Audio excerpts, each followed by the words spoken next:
माता पार्वती की आंखें फटी की फटी रह गईं जब महादेव ने अपने ही भक्त के हाथों में उसके बेटे का खून देखा, अपना सिंहासन छोड़ दिया और चिल्लाकर कहा, गौरी, इसे कातिल मत समझो।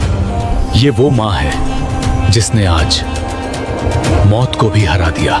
क्या कोई माँ अपने इकलौते बेटे की लाश को सामने देखकर भी शिव की भक्ति में नाच सकती है? जी हाँ, यह इतिहास का वो काला पन्ना है जिसे महादेव ने अपनी रोशनी से बदल दिया और बन गया दुनिया का सबसे शक्तिशाली ज्योतिर्लिंग। देवगिरी पर्वत के पास एक ब्राह्मण रहता था, नाम था सुधर्मा। उसकी पत्नी सुदेहा की कोई संतान नहीं थी, इसीलिए उसने अपनी छोटी बहन घुष्मा की शादी अपने ही पति से करवा दी। घुष्मा महादेव की इतनी बड़ी भक्त थी कि वो रोज 101 पार्थिव शिवलिंग बनाती और उन्हें तालाब में विसर्जित करती।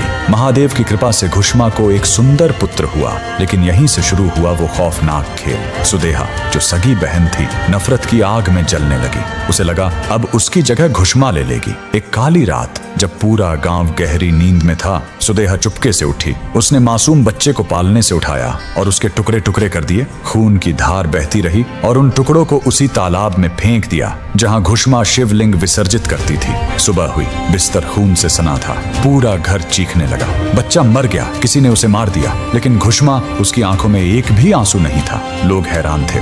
कैसी माँ है ये? बेटा मर गया और ये पूजा कर रही है। घुष्मा ने शांत स्वर में कहा, जिसने दिया था वही रक्षा करेगा।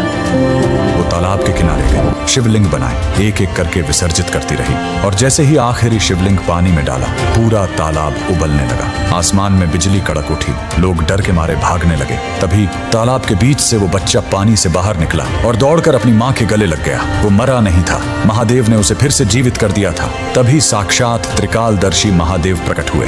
उन्होंने सुदेहा को भस्म करने के लिए त्रिशूल उठाया, लेकिन घुष्मा दौड़कर आई और महादेव के चरण पकड़ लिए। प्रभु, मेरी बहन को माफ कर दीजिए। महादेव भावुक हो गए। उन्होंने कहा, घुष्मा, आज से दुनिया तुझे मेरी माँ के समान पूजेगी और मैं यहीं हमेशा के लिए वास करूंगा।